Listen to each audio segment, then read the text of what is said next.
A45 న్యూస్కి స్వాగతం. శృంగవరపుకోట పట్టణ కేంద్రంలో గల బాలికల ఉన్నత పాఠశాలలో విద్యార్థులకు పుస్తకాలు మరియు మధ్యాహ్న భోజన పథకంలో భాగంగా సన్నబియ్యం పంపిణీ కార్యక్రమంలో పాల్గొన్న ఎస్కోట శాసనసభ్యురాలు శ్రీమతి కొల్లా లలిత కుమారి. ఆమె మాట్లాడుతూ కూటమి ప్రభుత్వం విద్యార్థుల కొరకు అనేక నూతన సంక్షేమాలకు శ్రీకారం చుట్టిందని, విద్యాశాఖలో నూతన అధ్యాయానికి గౌరవ విద్యాశాఖ మంత్రివర్యులు శ్రీ నారా లోకేష్ నాంది పలికారు. రాష్ట్ర వ్యాప్తంగా 10వ తరగతి మరియు ఇంటర్ పరీక్షల్లో మెరుగైన ఫలితాలు సాధించిన విద్యార్థులకు సైనింగ్ స్టార్స్ కార్యక్రమంలోని భాగంగా ప్రతి విద్యార్థికి 20,000 రూపాయలను అందించిన విద్యార్థులను ప్రోత్సహించడం జరిగింది.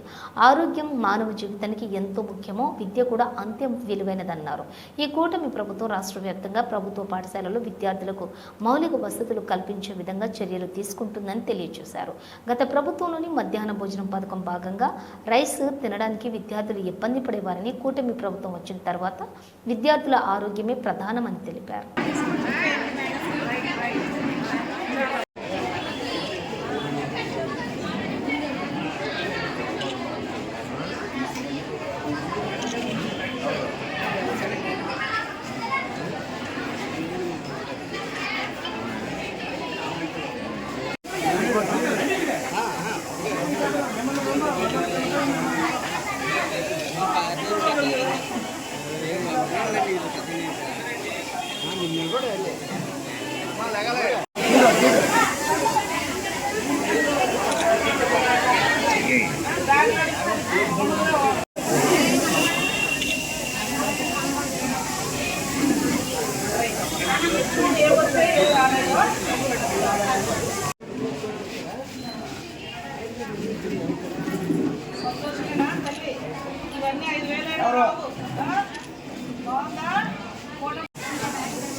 విద్యార్థులకి ఉచిత బస్ సౌకర్యం పాసులు కూడా ఇవాళ మేము మొదలు పెట్టేశాం. అప్పుడే మనం ఇవాళ ఏదైతే గవర్నమెంట్ ఫైన్ రైస్ సన్న బియ్యం అన్ని ఈనాడు మన రాష్ట్రం అంతా కూడా నిన్నటికే మనకి సరఫరా చేయబడింది. మరి దీంతో పాటు మన మెనూ కూడా మార్చబడింది. మార్చి 25 నుండి కూడా కొత్త మెనూ అమల్లోకి వచ్చింది. రాష్ట్ర విద్యాశాఖ మంత్రులు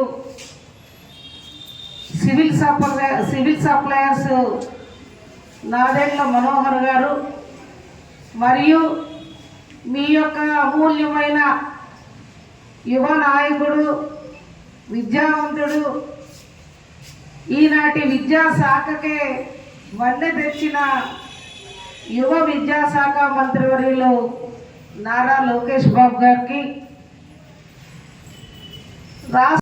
గత ప్రభుత్వం కంటే కూడా క్వాలిటీగా మీకు బ్యాగులు ఉండాలి, యూనిఫామ్స్ ఉండాలి, అదేవిధంగా బుక్స్లో సిలబస్లో కూడా మార్పులు తీసుకొచ్చి మీకు ఏదైతే స్కూల్ స్టార్టింగ్ రోజుకే ప్రతి ప్రభుత్వ పాఠశాలకి కూడా మీకు సంబంధించిన ఈ విద్యా దీవెన కిట్ అనేది కూడా అన్ని చోట్లకు పంపించిన ఘనత కూటమి ప్రభుత్వాన్ని లోకేష్ బాబు గారిని చెప్పుకోక తప్పదు.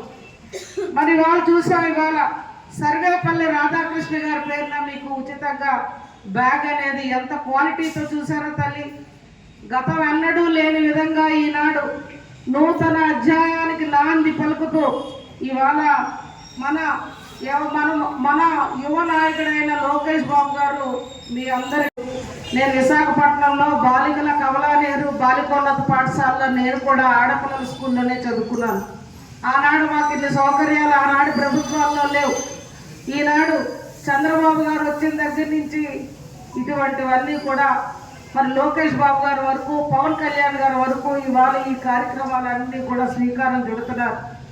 మీకేవైతే మీ కిట్కు సంబంధించి సుమారు 5,000 పైన ఒక్కొక్క విద్యార్థికి ఇవాళ ఈ కిట్ కోసం ఖర్చు అవుతుందని కూడా, క్వాలిటీ బుక్స్ అనేవి కూడా ఇవాళ పేపర్ చూస్తే ఎంతో క్వాలిటీతో ఉన్నాయి. నోట్ బుక్స్ అన్నీ క్వాలిటీ. నేను అప్పుడే చెక్ చేశాను, స్కూల్ పాఠశాలకు ముందు కంటేనే నేను మీ కిట్ కూడా చెక్ చేశాను. మన విజయనగరం వచ్చేటప్పుడు ప్రభుత్వ పాఠశాలలన్నీ కూడా జూన్ 12వ తారీఖున ప్రారంభోత్సవంలో భాగంగా మన ప్రభుత్వం, కూటమి ప్రభుత్వం మన విద్యార్థుల కోసం అనేక నూతన సంక్షేమానికి శ్రీకారం చుడుతూ విద్యా దీవెన ప్రారంభోత్సవంలో భాగంగా మరి మొట్టమొదట ఈ సంవత్సర బడ్జెట్లో మన ఎస్కోట నియోజకవర్గం, ఎస్కోట మండలం, ఎస్కోట గర్ల్స్ హై స్కూల్లో ప్రారంభించుకోవడం ఇది ఒక అదృష్టం అని చెప్పి కూటమి ప్రభుత్వానికి అభినందనలు, ధన్యవాదాలు తెలియజేస్తూ విద్యాశాఖలో నూతన అధ్యాయానికి లోకేష్ బాబు గారు నాంది పలికారు. నిన్నగాక మొన్న మీ అందరూ చూశారు, ఏదైతే ప్రభుత్వ పాఠశాలలో చదువుతున్న చిన్నారులు 10th కానీ ఇంటర్మీడియట్కి కానీ ఫస్ట్ క్లాస్ వచ్చిన స్టూడెంట్స్ని గుర్తించి రాష్ట్ర వ్యాప్తంగా కూడా షైనింగ్ స్టార్స్ అని చెప్పి ఉచితంగా 20,000 రూపాయలు చెక్కులు కూడా అందించిన ఘనత ఈ కూటమి ప్రభుత్వాన్ని చెప్పి మనమంతా ఒకటి ఆలోచించాలి. ఇవాళ ఆరోగ్యం మానవ జీవితానికి ఎంత ముఖ్యమో విద్య అనేది కూడా అంతే విలువైనది, ముఖ్యమైనది. ప్రతి ఒక్క తల్లిదండ్రులు కూడా మా పిల్లల్ని మీరు చదువుకునే వరకు కూడా చదివించడానికి ప్రోత్సహిస్తున్నాం. అలాగే ఇవాళ కూటమి ప్రభుత్వం కూడా ప్రోత్సహిస్తుంది. ఇప్పటికే పాఠశాలలకి స్టార్స్ కూడా లోకేష్ బాబు గారు పెట్టడం జరిగింది. ఏ స్కూల్ అయితే పోటీతత్వంతో విద్యలో ముందుంటుందో ఆ స్కూల్కి కూడా ఇవాళ స్టార్స్ ఇచ్చి ప్రాధాన్యత ఇస్తున్నారు, నూతన భవనాలు ఇస్తున్నారు, అలాగే మీకు కావలసిన మౌలిక వసతులు కల్పిస్తున్నారు. రాష్ట్ర వ్యాప్తంగా ఉన్న పాఠశాలలకి ప్రత్యేకమైన నిధుల్ని ప్రభుత్వ పాఠశాలకు కేటాయించి మరి ముందుకు నడిపిస్తున్నారు. అదేవిధంగా గత ప్రభుత్వంలో మీ అందరూ పడిన ఇబ్బంది మేము చూసాం.